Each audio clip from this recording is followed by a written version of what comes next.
Thank you. I'm very honored to be invited. Um, I've given numerous lectures where there's a named lecture, but I think Leonardo is the top. Usually I'm able to find a connection between myself and the person whose the lecture was given. And I thought about it for a long, long time. And I don't think I'm connected to Leonardo in a particular way, although maybe Sonia is. And so there's my connection. The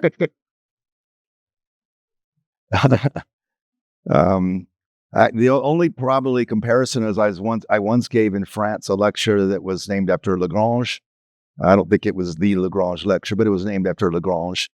And I think I insulted my host, or I didn't insult them, but I had to make clear to my host that actually Lagrange was not a French person; he was an Italian.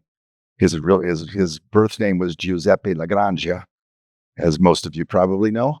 But the French people were not happy with hearing that. But of course, he really became a naturalized French person because of Napoleon.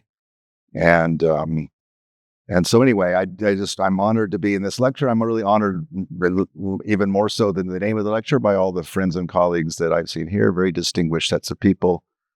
Sonia, Igor, Antonietta, Guido. Thank all of you for coming here. And then Barbara Rosario from Trieste, who is my wife. And I'm also very honored to be speaking in front of Napoleone himself. It's a little daunting. And also Vittorio Emanuele. And I'm just kind of enjoying the fact that he's much larger and bigger, looking down at Napoleone, which I think is really funny. And poor Volta is just sitting there, not really being paid attention to. Anyway, it's a wonderful setting here, and I'm glad to be here. So this talk will be a mathematics talk. Good. I'm going to actually have some theorems and, if and only if statements and real mathematics. But I always think it's important to say, why am I doing this mathematics? I even think, like a von Neumann or a Gauss or whatever, if you ask them about their mathematics, there would be a reason they were doing that mathematics. There's some way they're going to make the world different or better or something because of it. So I want to do that today.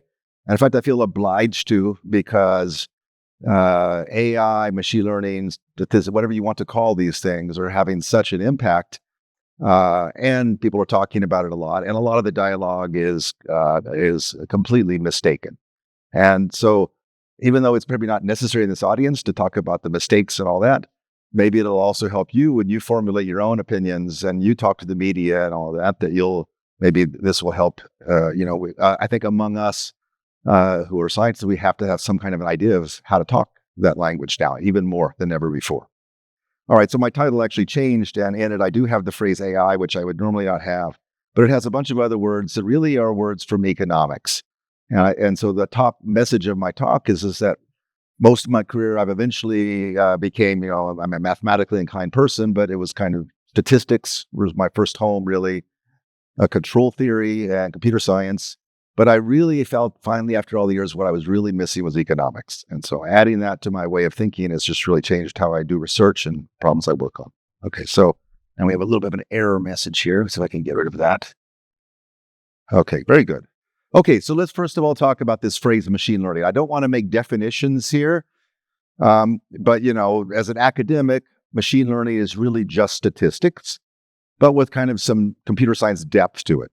Okay, it's a blend of the two perspectives, if you will. Most of the ideas are statistical ones, but it's being done at a very, very large scale and in new ways. It has a computer science feel to it. But really, the phenomenon is not an academic one at all. It's a real world phenomenon. And this is true of many branches of mathematics. They really originate in the real world. And so what real world? Well, already by, circa 2000, there was machine learning, i.e. computational statistics, being done at a very, very large scale in very creative ways, and no one ever talked about it. All right. And so what was it? Well, commerce needed very, very large supply chains. Okay. Modern commerce, something like an Amazon or an Alibaba or any of the other kind of big companies you know about, serve like roughly 1 billion products to hundreds of millions of people. And I was in Italy during the pandemic, and we were blocked from going to the store for quite a while. And, these companies would bring the packages to our door. And I think that's overall a socially healthy thing. When, there's good and bad of all these big companies. But It really is an issue of scale. We're living in a world where there's a lot of us, and it's only going to get more, and we can talk and complain about all the problems. We have to realize it's not going to go away. And so we have to be prepared to think of mechanisms that will scale and still have social welfare and not lead to chaos. So machine learning is part of that story. And already about 2000, to model that supply chain and actually make it work and be economically sustainable, you had to think about each of those billion products, and they're made of pieces. And those pieces came from different places in the world. And there's a whole bunch of ships and boats and, and trains and all that bring them places, and they're stored and stocked and all that. Well, there's nothing really new about, supply chain management. It's an old field. It really blossomed in the 1950s when it was really made into something mathematical. But the scale was completely different. And so you couldn't just apply a classical textbook supply chain management. It wouldn't work. So what did they do? Well, they said, okay, we have a lot of data about all these events in the world. Let's model that with predictive forecasting systems and so on. And so what algorithms are we going to use? Well, they ended up using something called random forests. Nowadays, it's deep learning, but it's essentially the same. These are gradient-based methods. They follow the gradient flow. My friend Giuseppe will be very happy. They follow the gradient flow in very large parameter spaces. Now, Giuseppe will not maybe recognize that these spaces have like maybe 3 trillion parameters. So we're in 3 trillion dimensions, and gradient descent still works. That's amazing. And if you have vast amounts of data, trillions of data points, it finds patterns. All right. And so Amazon was probably the first to do this. They said, let's run this gradient descent algorithm on, big scale data. We have all this amazing rich data, so let's do it. And we can't just do this on one computer. There's hopeless, too much data, too much processing. So they did it on 10,000 computers. And now they had to have a huge team of engineers to actually put together 10,000 computers and do this in a decent way. And they did. And then they did it so well that they realized they had a lot of surplus capacity, and they offered that to the rest of the world. That's the cloud. So the cloud emerged actually in the real world from Amazon modeling with statistical machine learning supply chain data. That's the actual history. And you'll never see that talked about in the newspaper, but that's exactly what happened. All right. So to me, that's the first generation, and that led to billions of dollars of productivity gain around the world. Every company now does vast amount of modeling of things like supply chains and logistics and deliveries and so on and so forth. All right. To me, the second generation was just a change in the data source. So these companies were doing commerce, not just at the back end. They were then bringing products to people, and people would try a product and they would return it, or and so on. So they had to build a whole interface to people. And so they had now data. What data did they use? Well, transactional data. Who bought what, when, and how happy were they, and all that. And if you make models of that, now it's a different kind of model. It's not classical forecasting. It's really finding patterns that if Sonia buys a bunch of books on Bayesian statistics in Italy, and then they know that I'm related to Sonia, they'll offer me books on Bayesian statistics in Italy, and I will like those books and I'll buy them. So it's good for me, and it's good for the company revenue. So those are called recommendation systems, and they're everywhere now. And you won't even know where they are. But every time you get any kind of helpful recommendation of any kind, even including in things like medical domains increasingly and all kinds of others, that's a recommendation system, and that's all statistical machine learning.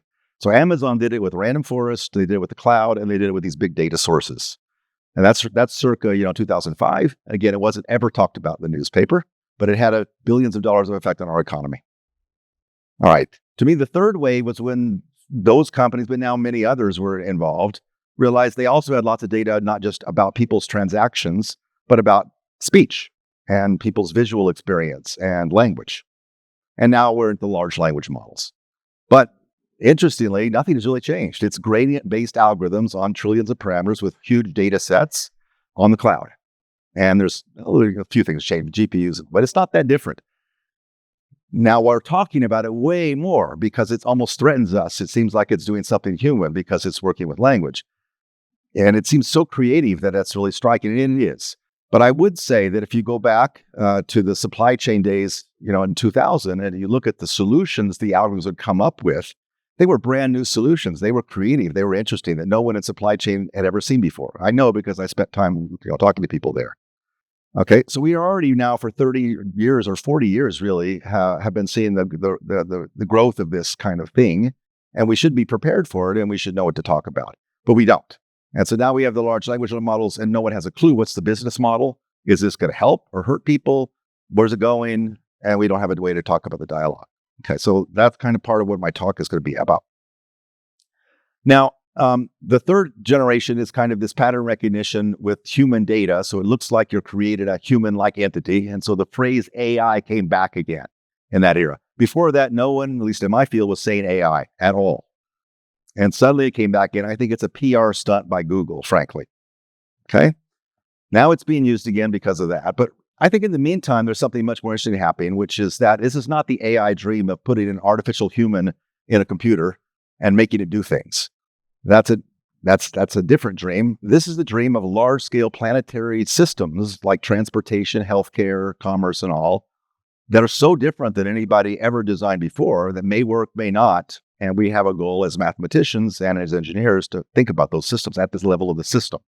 And so let's call that multi-way markets, huge interconnected webs of data and flows and people's values and so on. So that's what I want to talk about, what that might look like. All right, before I get there, let me stay a little bit with the philosophy. This is John McCarthy. He invented the term AI, and I think of him really almost like a philosopher. He was sort of say, well, the computer looks like it has hardware and has software. That looks like the brain and the mind. So we can kind of think about the old problem of the mind-brain, duality. We can make it concrete, and the computer can be like a human. And, then there was a lot of debate. Is that really possible? Is that reasonable and all? But there wasn't much debate on why would you do that? And I think still to this day, there's not much debate on why. Is it Frankenstein model? We want to create an artificial human and we're all proud of that. I think for a lot of people, that seems to be it. To me, that's a mystery. Why would we put all of our societal energy into that? Anyway, that was McCarthy's idea. So let's move on. What really happened in the last 40 years was not AI, was not thought in a computer. We don't have thought in a computer yet. Okay, we don't have a human-like thought. We have something interesting, but not that. In the meantime, Douglas Engelbart talked about intelligence augmentation, and these two people argued a huge amount. And I think he won, and I think so. What is that? Well, the computer and data processing at a huge scale should augment human intelligence. That should be the overall goal, not displace it, not improve on it, maybe improve on it, but not displace it. And what do we have examples of that? Well, that's the search engine. The search engine is not itself very smart. It just indexes the web, but it's made all of us so much smarter because we have so much knowledge at our fingertips that we never had before. Even something like natural language translation. I could speak in English or Italian, and out could become Mandarin. That's now possible. That means I can communicate with a broader people. It's changed human experience, the search engine and these kind of things. They themselves are not intelligent, but they augment our intelligence. And that's going to continue, okay? And I think that's kind of the best way to think about technology. And if you want to call that AI, it's fine, but you ought to have the dialogue at that level. Okay, now here's yet one more thought about these terminologies. About every 50 years or so, we have a new branch of engineering emerge, okay? Maybe there's small branches, but there's big ones every 50 years. So go back 50 years, that was chemical engineering. So chemical engineering emerged in the 30s and 40s. Before that, you already had quantum mechanics, and you had quantum chemistry, and you had fluid dynamics. So you had a pretty deep understanding of what happened when you put molecules together in a test tube. Okay? But the idea that you could put molecules together in a field and make a factory that would make polymers or medicines or chlorine for swimming pools, that was not at all obvious you could do that. And people certainly tried in the 20s, and before, and it often just wouldn't work. You'd build the whole thing and it just wouldn't make anything. Or it would explode and kill people in the nearby villages. Or it would just not be economically viable, and so on and so forth. But, people started to learn, and eventually new principles were discovered. You needed some new thermodynamic principles, some new fluid flow, some distillation ideas, all kinds of things that became chemical engineering. So that grew up together, to try it out and develop a underlying understanding. And it was all based on the science of quantum mechanics, but it then had its own, percorso. Electrical engineering was 50 years before that. Same thing. You had Maxwell's equations before that, so you had a complete understanding of the underlying phenomenon scientifically. But the idea that you could electrify a city or bring, heat into homes without burning down the home, or build circuits, or put communication of the waves that Maxwell's equations gave you. That was all not at all clear you could do any of that. And eventually it started to happen you could, and then a new field emerged called electrical engineering that has its own mathematics. That's not just Maxwell's equations. All right. So you could go back civil engineering, mechanical, same kind of story holds. I think that's what's happening right now. We have some proto principles of how to put little bits of algorithm together with little bits of statistical hypothesis testing in a lab, in a test tube. And it kind of works in the test tube. It's not a deep understanding like Maxwell or quantum, but it's still pretty good. And we're sort of now building huge scale systems like factories without much understanding or thought. Okay, so that's fine. It's going to take 20 years for me, in my view, for the new principles to emerge. And in my view, those principles will not emerge unless they have a strong economics background. It's not just about computing and statistics. Okay, that's where I want to get to. Okay, so, again, the dialogue that you don't hear the way I'm talking at all. Everyone talks about the technology, the AI, what's it going to do, and maybe we should put some ethics on the AI or regulate it. And that's all kind of true, but it's just not, it's missing the whole bulk of the real intellectual issue and the real world issue. Okay, so let me just say that one more time. The 50s AI perspective, which is the one that's dominating our current dialogue, is that we want to understand intelligence, whatever that means, human intelligence. We understand that intelligence as a single human being. And if we can understand that, that'll just solve a lot of the world's problems. Okay, so this is DeepMind. Well, if you go to their website, they say understand intelligence and solve climate change or solve, et cetera. And it's the naivete is breathtaking to me. Okay, it's just not, we didn't do anything like this in any previous era. And it's not a good way to think. All right. Now, the problem is that if you think that way, the intelligence is embodied in a single human-like creature, you're not at the right level of analysis. The right level of analysis is the overall system. Is it bringing food into a city? Is it doing good healthcare treatments? That's the level you should be analyzing, and the individual is not that important. And again, an economist thinks this is very natural. If you think about a market like the market that brings food into Milan every day, okay, it works. It more or less, it provisions in the right ways. Right amounts are made. People have jobs. People eat. As all the decision making there is very simple. There's too many tomatoes over there. I'm going to send my tomatoes over here. It's very simple use of the human brain, but when you put it together with economic, style mechanisms, it kind of works and it scales and it's robust. It works for thousands of years. So why don't we have that as part of our dialogue? That's an intelligent system, that overall system that does that.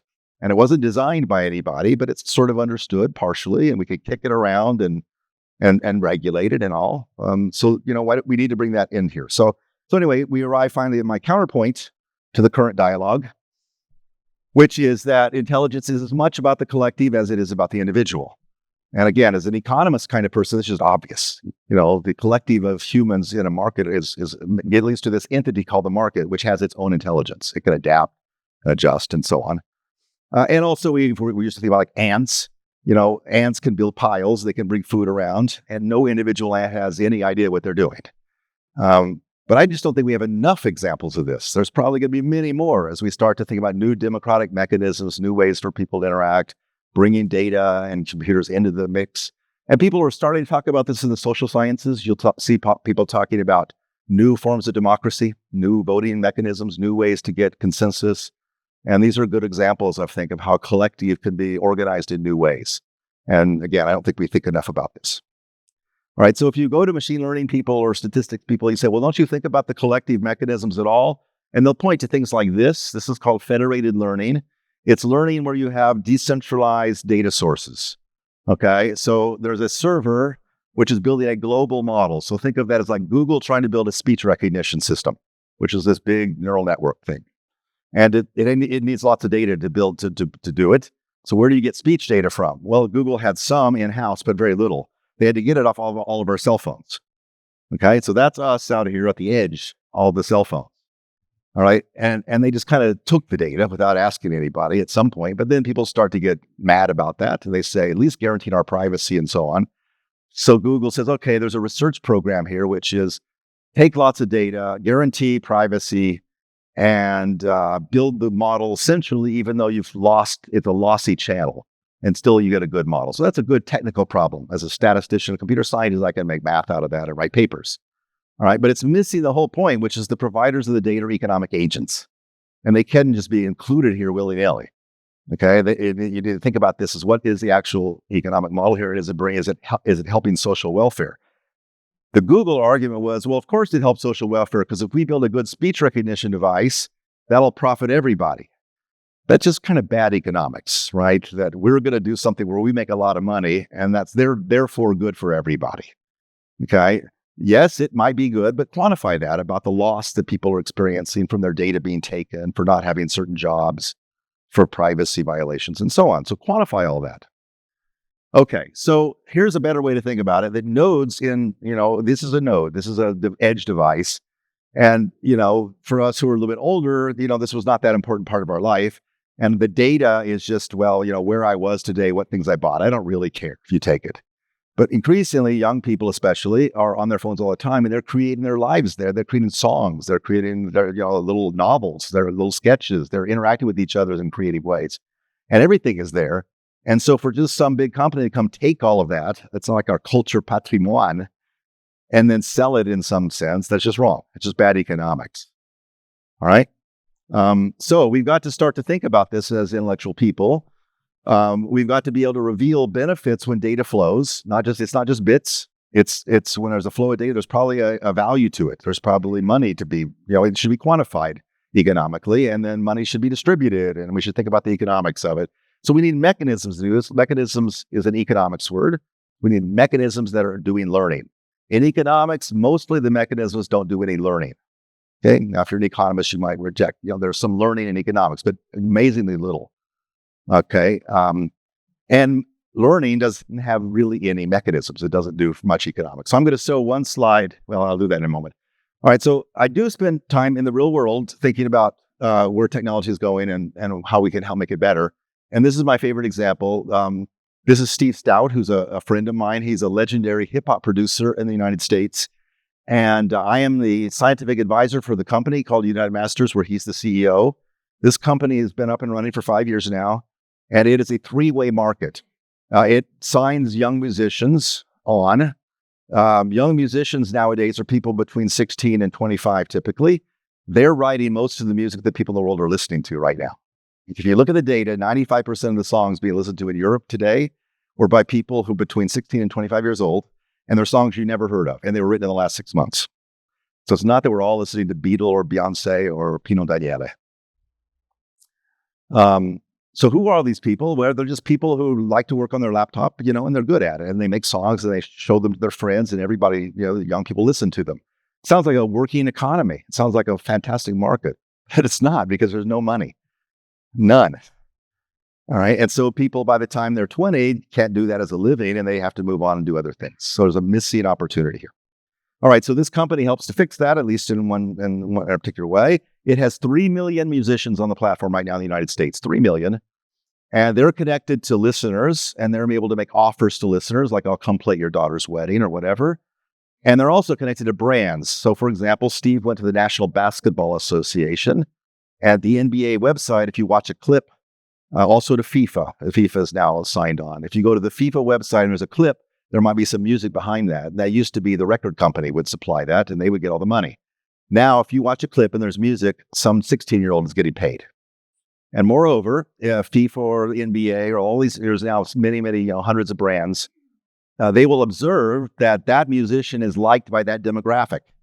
And I like that demographic because I want to sell to them. Therefore, I should sign that musician or write some songs for me that are especially for me, and so on. That's a working market. And so it's actually providing a salary of some kind to about 100,000 young people. And there are 3 million who think they can get a salary out of it. And that's only in the United States. That could certainly be in Europe. That could certainly be in Africa, you name it. All right, so this is a way I think about, AI. So where's the AI in all this? Well, there's a huge amount of data flow here. There's a huge amount of market design to make sure that data flows in the right ways, that people are treated fairly, that, new songs come up to the forefront quickly. There's a lot of mechanism in there. And, I know about that. I helped design some of this. And if you do it right, it starts to work, and it becomes like a factory that works. And importantly, it's not just market design. There's a huge amount of data, ongoing data analysis, because every day the music is changing. If you don't adapt to that, it's not going to work. Okay. So, I'm going to skip this little section here. Well, actually, let me not do that. I think it's important to say it. Okay, so we mentioned recommendation systems. These are systems that find patterns in data And you might ask, are they kind of like, economic systems because they're linking people together? So, well, again, not really. And one easy way to see this is that, recommendation systems make recommendations of things to purchase. So like, I could recommend to everybody in the room that you should buy a certain book. And I could recommend to everyone in Italy that you buy the book. And if it's really popular, a lot of people 100,000 people might try to buy the book today. Well, you can print books now very quick. There's no scarcity in the world of books anymore. Similarly, movies, you just copy the bits. But if you recommend the same restaurant to 10,000 people, you will create, oops, that was bad. You will create congestion. And this happened. And that was in China. The recommendation system became very popular, started recommending the same restaurant to lots of people, you create congestion. You could recommend the same street to people. What if you recommend the same street to many, many drivers? You'll create congestion. And this is just simple economics. You're building a system that's not thinking about scarcity. All right? So how would you fix this? Well, now the computer scientist people who don't have any economics appreciation, they say, well, it's just a load balancing problem. I should never send 10,000 people to the same restaurant, only 100. I've got to cap it. All right? Now the question becomes, which 100? Right? Well, you could say, the first 100 that come. That's a terrible mechanism. That's just bad economics. If you were to do college admissions this way, you'd say the first 100 people who arrive at the college admissions get in and no one else gets in. That would be terrible. No one would like that. All right. But somehow we're accepting of that in domains like this. All right. So I could go on, but I hope you get a little bit of the spirit that this missing economics is really, really shocking and important. All right. Now, as I come back to my academic life, I start to say, well, how should we be training students? What do we have at academics to offer to the real world problems? And I say, well, there's kind of three ways of thinking that are really behind all this. And I certainly mean mathematics is everywhere we're here by, but there's three styles of thinking. One of them is computer science, which is kind of how do you build scalable systems? Okay, they're trustworthy. One is statistics, which is how do you do inference, thinking about things that in the real world you don't know about. And the other is economics, which is how do you, treat multiple agents fairly. And if you ask, these economic disciplines exist for hundreds of years, do they interact with each other? Well, there's a lot of pairwise interactions, but no triple. All right, so the pairwise interactions, what statistics meets economics, that's called econometrics. That's mainly just time series analysis and causal inference. It's measuring the economy. It's not trying to, make mechanisms about the economy. It's measuring the economy mostly for macroeconomics. Okay, so very good, but a limited purpose. What about computer science meets statistics? Well, that is exactly machine learning. Okay, so great. And the problem is the machine learning people don't think at all about economics, as I've been kind of alluding to. And then lastly, computer science meets economics, that's a field too. That's called algorithmic game theory, which is kind of game theory on steroids. Problem is that these people don't think at all about statistics. Now, they're always in each of these fields, like two or three, there's a few people, that are kind of on the avant-garde, but not many people are. And the issue is that when you go into industry and you try to solve a real world problem, maybe involving multiple buyers, and this has got to be done here, and you're going to be connecting this and that, you need all three of these ingredients. And so around the table and solving real world problems, you have all three of these styles. All right, and I don't want to mean that it's just computers, statistics, and economics. This is like computational thinking, includes information theory, includes control theory. Statistics includes, say, information theory, and economics, et cetera, social sciences more broadly. So I really mean to include everybody, including legal scholars and all of the big picture. But these are three styles of thinking that we've come up with as humans over now a few hundred years that still we're not able to kind of put together in the right way we need for this emerging era. All right, so that was the first part of my talk. The second part is now we'll do some actual mathematics and work on real problems. So this is kind of examples of problems I've been working on for the last 10 years. Those in the room who know my era as being a Bayesian statistician will see no Bayesian up here. And in fact, there is none. This is now mechanism design, folks. I moved on. And let me I'm going to pick like two or three of these and do 5 minutes each to give you a flavor. What is the challenge? How do we solve it? And what are the consequences? And I will probably state some theorems a little bit, and I will absolutely be happy to get into some more of the mathematics. There is some new mathematics here from time to time, as we ask. Some of the new mathematics comes in that first bullet, which I'm not going to talk about today, but let me just say, machine learning is based on optimization. That is the computational model. And we're really good at doing optimization theory and practice in very high dimensional spaces, trillions, really. We can talk about non-convex optimization with saddle points and avoiding saddle points. We have now rates of convergence that are upper bounds and lower bounds. They're tight. We even know the dimension dependence. There's no free constants. I mean, we've just kind of nailed the problem. Okay, now I say we, there's probably a few hundred of us worldwide that have been doing this, but that's one of the things I've done in my group a lot. Now, the problem though, is you move to this new world of economics, you're not interested in optima mostly. There can't be a global optimum. So you're in equilibria, and it's not just Nash, it's Stackelberg and, perfect subgame, all kinds of equilibria that all mix together in interesting ways. And now we need algorithms that'll find those equilibria in very high dimensional spaces. Okay, that's pretty open. We know a few little examples of algorithms that at least sort of work. Gradient ascent totally fails. Extra gradient sort of works, and we have a little bit of idea. But doing that at high dimensions with stochastics and with non-convexities, still very, very open.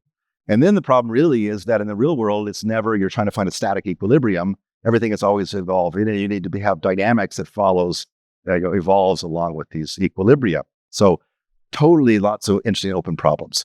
But I'm going to focus a little more on these other ones where we talk about words that have a little more economics to them, incentives, information asymmetry, strategic, this and that, uncertainty quantification issues, calibration issues, and so on. And so this is really bringing real serious statistics together with serious economics. And there's obviously algorithmic things there too, but that's what I want to focus on, is bringing those together.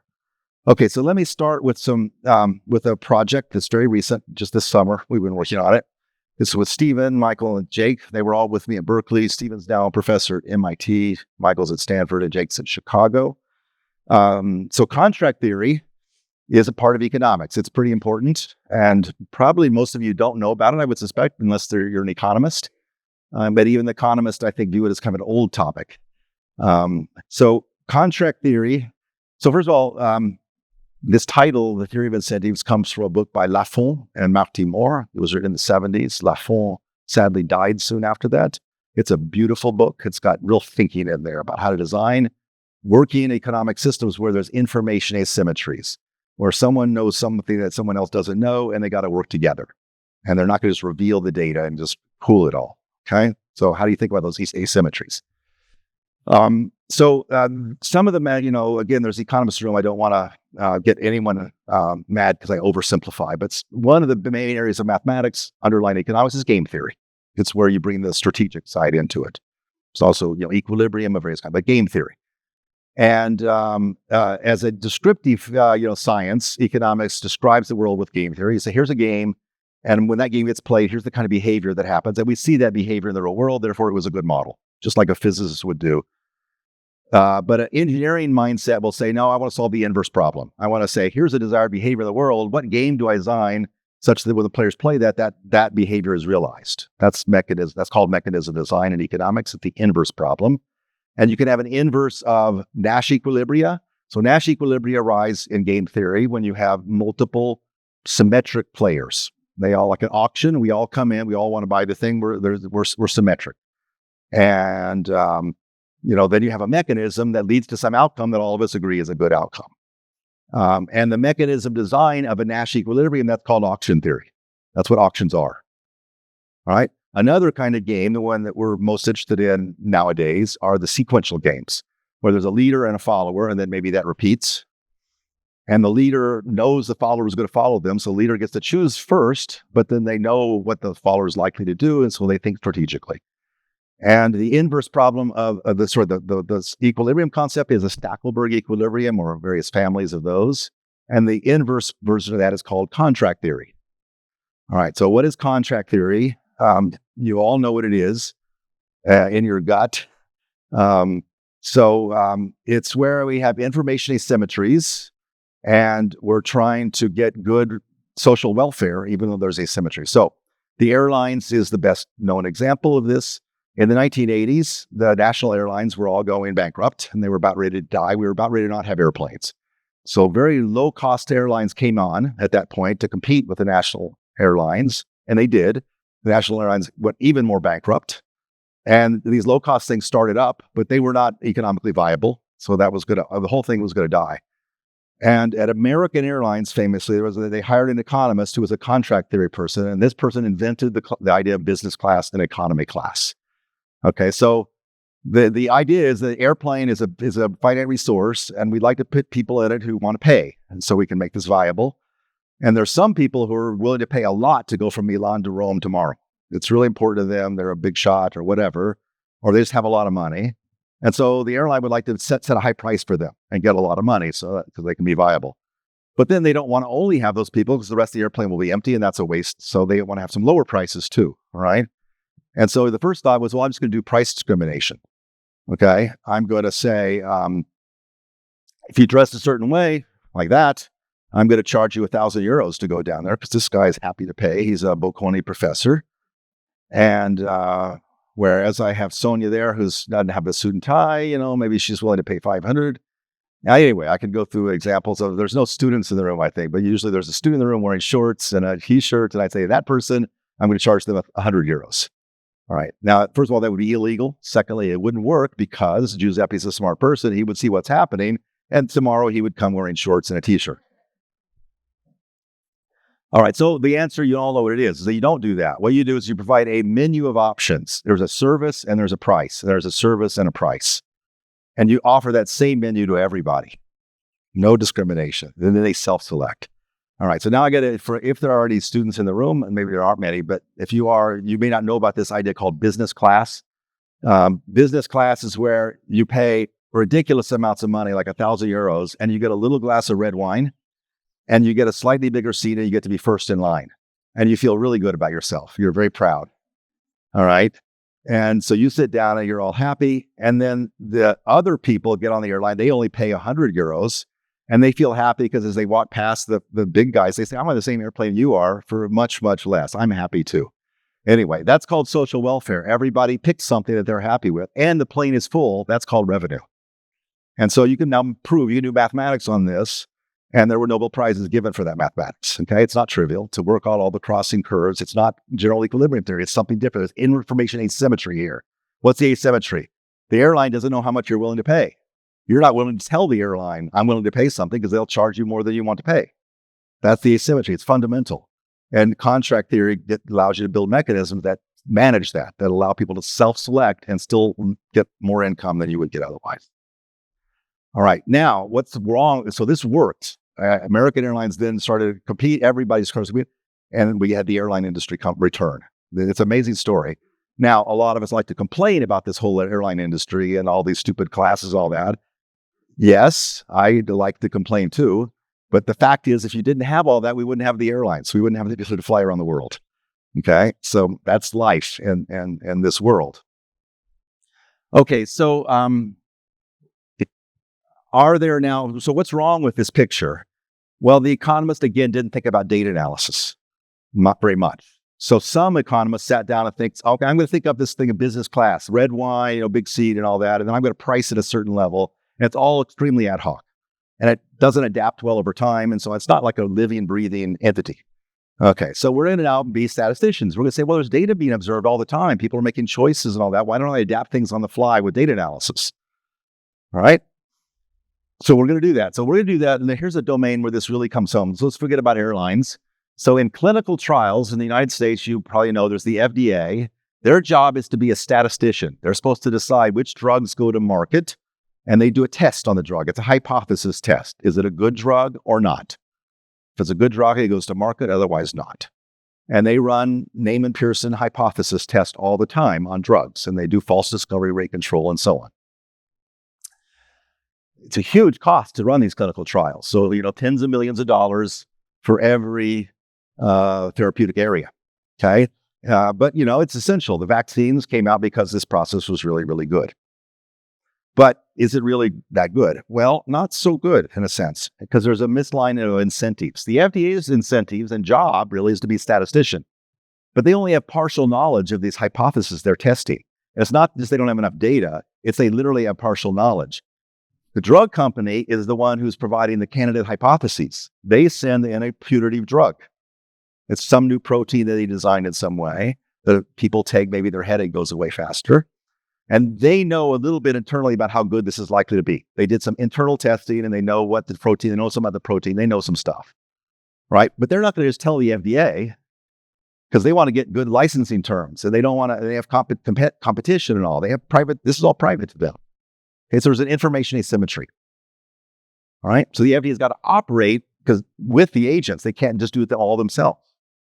Okay, they're not a pharmaceutical company. All right, so does this really matter? Well, yeah, it really does. So here's what the FDA really more or less does. They are acting like statisticians. If the drug is a bad drug, let's call that theta is equal to 0. Bad doesn't mean it hurts people. They definitely screen for that. But bad just means it's not effective. It's like sugar water. If it's a bad drug, the probability of approval is 0.05. That's the false positive rate.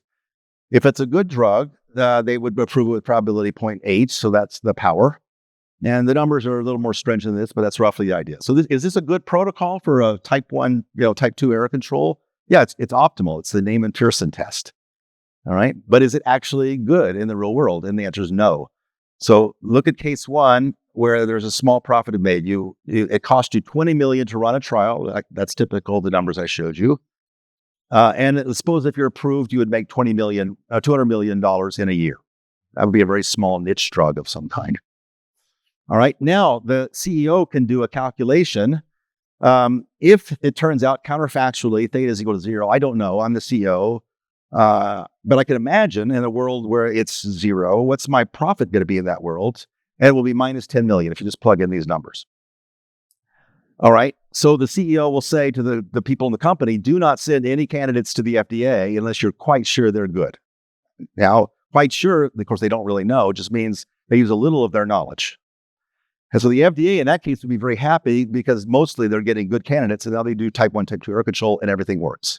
The problem is this is more like the real world, cost you $20 million to run the trial, but if you're approved, you would make $2 billion. This is more like ibuprofen.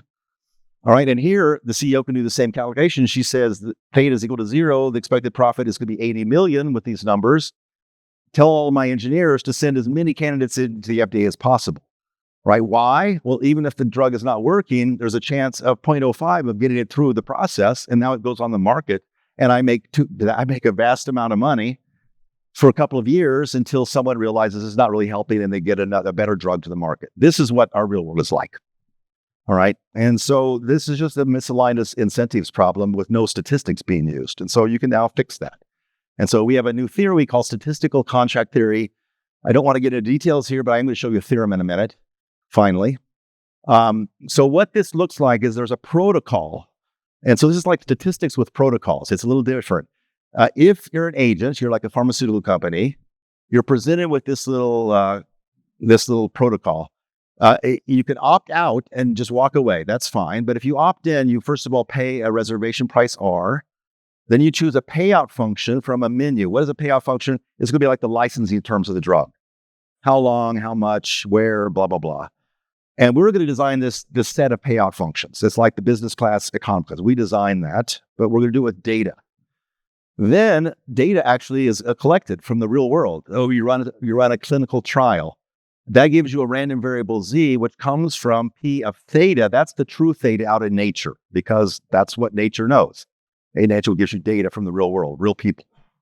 Then the agent gets a payoff from the menu item they selected that depends on the clinical trial outcome. And the FDA has to pay out that amount, and then their utility also depends on the true state of nature, because after a few years go by, people will see if the FDA is doing their job or not. So this has all the ingredients of all of the structure of the statistics and the incentives in there. And now the question is, can we do mathematics with these ingredients? And the answer is yes. Okay, so I don't want to get into all the symbols on the page here, but just when you start doing economics with statistics, you have to talk about incentives. And you have to say, what does it mean to be incentive aligned? If you're not incentive aligned, everyone will walk away from the game. It's not a good game to play. All right, so here incentives are things like the expectation of the amount of money you have to pay, the amount of money you receive minus the reservation price. That's got to be negative for the FDA to be even willing to play this game. Now, notice this is under the null hypothesis. Okay, so that starts to look like statistics. You're doing some expectation under the null hypothesis, and now you're incentivized to play. Even if the drug weren't any good, I would not be, losing money. Okay, please. Well, For all theta 0 in the set of null hypotheses. There's not necessarily just one of them. In my little example, it was theta equals 0, theta equals 1, but there could be a composite. That's right. It's a universal quantifier. That's right. Now, if you look at the usual p less than 0.05 protocol, you can prove that it's not incentive aligned. That's another way of kind of bashing p-values. Okay. All right. Now, is there a way to do this? Yeah. Now this is finally a theorem. We were able to prove that a contract is incentive aligned in our definition if and only if all payoff functions are e-values. What's an e-value? Well, it is a non-negative random variable whose expectation under the null hypothesis is less than or equal to 1. So under the null hypothesis, if you get this random variable, you expect it to be less than or equal to 1. And if it's bigger than 1, that's evidence against the null. Now, you know about p-values. They are under the null hypothesis, the probability being out in the tail beyond the observed value. And you may know that p-values, you can't combine them. You can't also just stop in the middle of a trial and report the p-value. E-values fix some of those problems. So in general, they are non-negative super martingales. They're not just non-negative random variables, they're non-negative. So they have stopping conditions, immediately apply, and you can aggregate them in various ways. So statistically, there's nice objects to work with. And what we've proved is that they're in one-to-one correspondence with optimal payoff functions in our contract theory setting. All right, so that's really great because now it says if I'm an economist and I'm trying to design contracts that have statistical data gathering as part of the contract, then my whole contract has got to be composed of e-values, and that means non-negative super martingales. So non-negative super martingales now become an important component of the mechanism design problem. And we know lots of non-negative super martingales. We have ways to design them, and we'll get new ways now that we have a connection to economics. All right. And so, in fact, we've been doing this in a bunch of problem domains. We went back to this federated learning problem, and we're actually now able to design shaping mechanisms that encourage lots of people who possess data to send in data and fix free riding problems. And the incentives are such that they feel like they want to supply data. And we even incentivize them to supply more data. It starts to look like an actual market for data. And so we have the mechanism set for doing that. Okay, let me see how I'm doing on time. Okay. All right, so I think I'm going to skip. There was another section I just briefly allude to it, and then I'm going to go to the last part of my talk. So this was a project with 2 students at Berkeley, where we brought together bandits, which is from the learning literature, and matching markets from the economics literature. And we have some theorems now about how much does competition change learning. So let me just briefly say what the problem there was. Multi-arm bandits are where you're trying to find what's the best of a set of options. So you select a bunch of things, and you see what reward you get, and you try to go as fast as you can to find the best arm, but you can't pick it too soon, or maybe you'll feel regret ever thereafter. Okay, so there are algorithms based on confidence bounds that do this in a optimal way, and that optimal way it means you have logarithmic regret. So I don't want to get into details here, but there's this particular algorithm, upper confidence bound, that does that. So there's a literature on how fast you can learn when you have multiple options and you're just trying things out. On the economic side, you probably all know about matching markets like kidney exchanges or college admissions and so on, where you have suppliers and buyers, and everyone writes down their preferences a priori. I prefer this college, then this college, then this one. Everyone does that, and the colleges have their own criteria. Now you make a matching. A Nobel Prize was given for this, and it's had a huge impact in the real world. The problem is that everyone had to write down their preferences a priori. And as a statistician, you say, well, no, wait a minute. I don't know my preferences. I want to explore and exploit to learn my preferences. So you want a learning market. All right. So this is a nice little test tube kind of case where you can now write down algorithms and write upper bounds and lower bounds on them. And so we've done all that. We, Lydia, me, and Horia. And just to say, here's an example of a problem we studied where you now have competing agents, that there's 2 agents that both maybe pick arm 2. And now who's going to get the reward from that arm? Well, in our model, one of them gets a reward and the other gets no reward. And who gets the reward? Well, arm 2 is making its own preferences on the other side of the market. So it might be learning those 2. All right. So now the human looks at this situation. They say, well, I liked arm 2. It was giving me a high reward. But I see that the bear also likes arm 2. And when the bear picks arm 2 and I do, I lose. So I should explore some of the other arms more than I otherwise would. All right, that last statement suggests I will have high regret in a market where there's competition. Okay, and so now you can bring the statistics together with the economics, and that's what we've done. And so we've gotten convergence rates. And let me just show one example of here's a bound. So this is the regret of the ith agent as a function of the time steps in. So it's still logarithmic in n, which is the optimal regret. You didn't lose anything because of the competition. And where you lost is this delta term. That's the difference between the mean rewards for two different agents. If me and Sonia are close, then I'm going to be fighting with her. That's going to cause me some more regret. I'm going to be competing, but it's only a constant term. The overall shape of the regret is still logarithmic. Okay, so these are new connections between economics and learning. If you're a learning person, this is like model selection and so on. It meets economics. Okay, let me just now go to the last little part. This is no more a lot of equations, but I think this is probably our most important paper for the last 5 years. So I'm going to spend a couple of moments on it. This is with a crowd of graduate students working with me at Berkeley. We call this prediction-powered inference. So what this is a collaborative form of learning. We're going to have some experts sitting over there who's learned a lot, and they're like a black box to me. And I want to use them to solve some problem I'm interested in, okay? So it's a little bit like the information asymmetry, all right? But it's really now more for the scientific domains. So the expert I have in mind is something like AlphaFold. You probably all know about AlphaFold. It was done by DeepMind. It's a big machine learning system that predicts protein structure better than anything ever before, by far. And it's just unarguably. You give it a string of amino acids, it will predict the three-dimensional structure, and it's really, really quite amazingly good. Now, it does make some errors, but its accuracy was a quantum leap ahead. So, this was like 3 or 4 years ago. All right, so let's actually look at some numbers. So there is known crystal structures for proteins coming from the lab. And there are now, at this point, about hundreds of thousands of such sequences known. AlphaFold, on the other hand, is a machine learning black box. It can generate structures, predicted structures for hundreds of millions of amino acids, and it has done so. So those are now all available on the web, and biologists all around the world, and particularly medicine design people, are downloading the structures and treating them as if they're data because they got no other data. That's like data. Why not? All right, well, let's look at this problem. So here is a really important paper back in 2004 in biology. These authors were trying to study the relationship between intrinsic disorder and phosphorylation. That means the protein is active in a certain biological sense. What's intrinsic disorder? Mostly proteins like to fold up, but occasionally they have some strands hanging off. And that strand is happening because of quantum fluctuations. It doesn't want to fold up. And it used to be thought that was just kind of a bad protein. But it's now kind of clear that's not true, that if you have multiple proteins with these strands, those strands can form grill-like structures.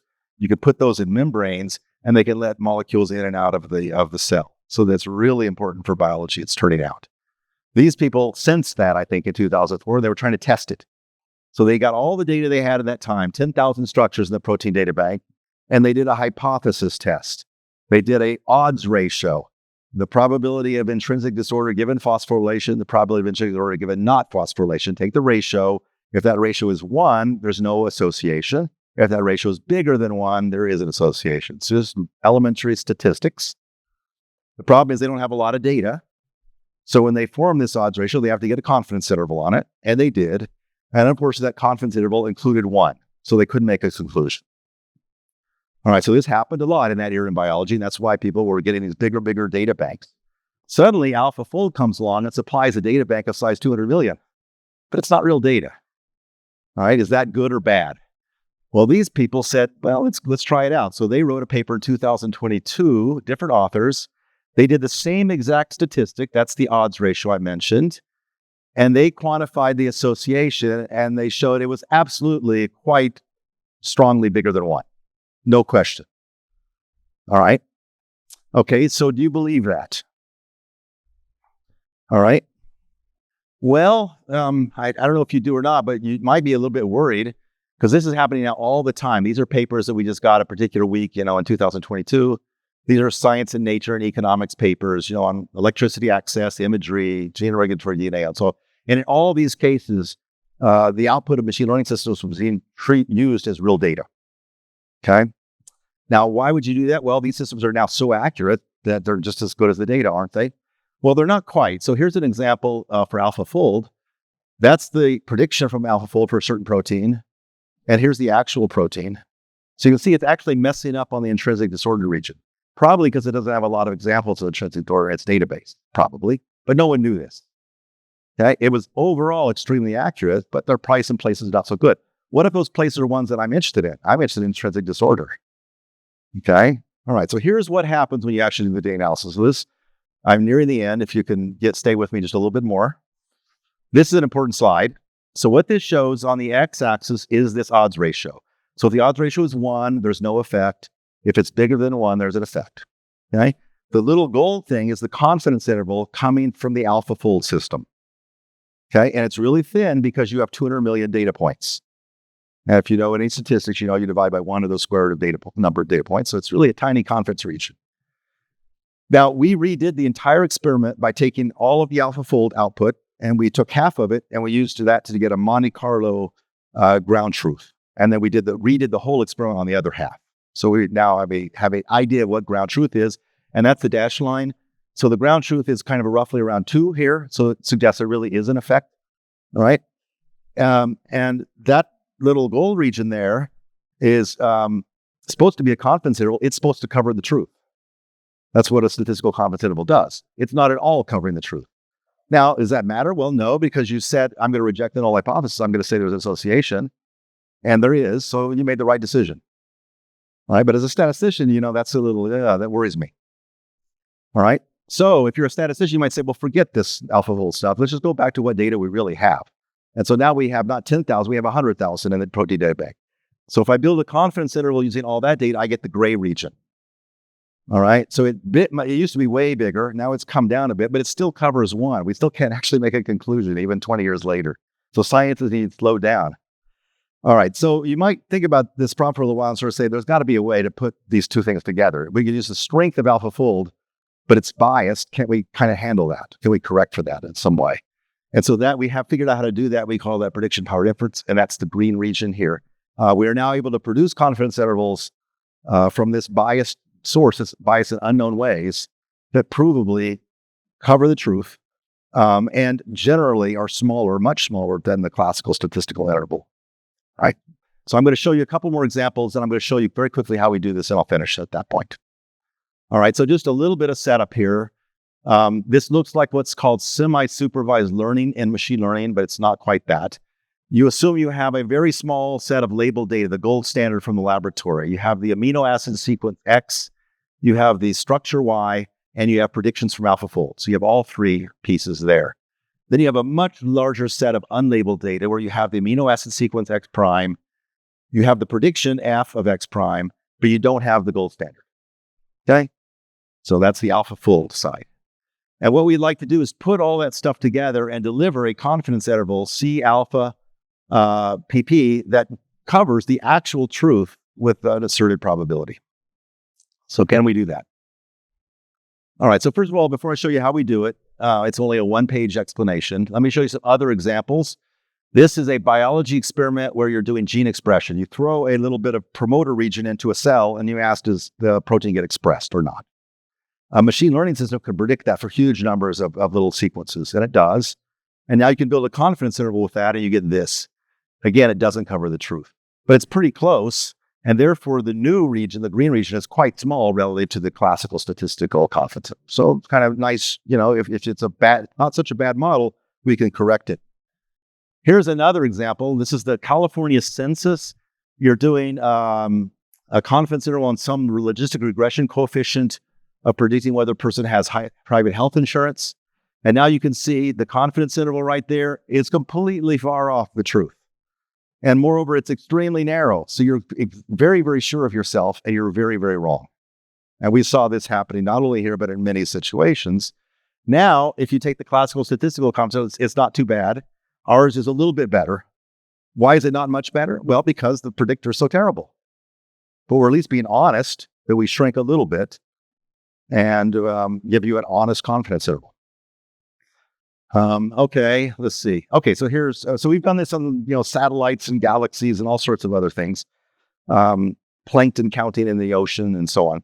here's how this is done. So this is it's a frequentist picture here. So what we're going to do is over on the left, we're going to define the true theta star. This is the thing we're trying to do inference about. It's a population parameter.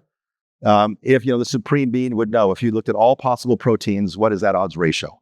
Okay, and that's what that would be. Then we also have theta twiddle f. That is the population parameter from AlphaFold. So if AlphaFold looked at all possible proteins, they would get a certain odds ratio, and that odds ratio would not be the same as the truth. The difference we call the rectifier. In the case where the parameters are just means, the rectifier is literally a classical bias. Expectation of f minus prediction minus exact. That's a bias. All right. But in general, it's not a bias. It's just whatever you have to do to rectify a parameter in the population.